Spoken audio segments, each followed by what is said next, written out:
Tungan karo kanca ya kudu ngono to, Mon. Ben padha padange, ben ora salah paham. Ngene wae lek. Motorku mbene lak tak gadeke 700 to. Ah, Kondisine lak ya waras to. heeh. Utuh to. Heeh. Saiki aku mbok nebus 700.000. Kondisine ya tetep kudu utuh kaya mbiyen. Loh.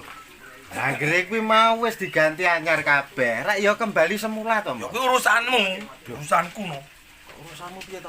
Iki sing rusak motormu lho, Mon. Kok durusanmu piye to? Kel dangkel.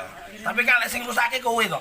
Loh, ya ngerti anane tak rusake. Kuwi mergo motormu, Mon. Nek motorku ya ora mungkin tak rusake to.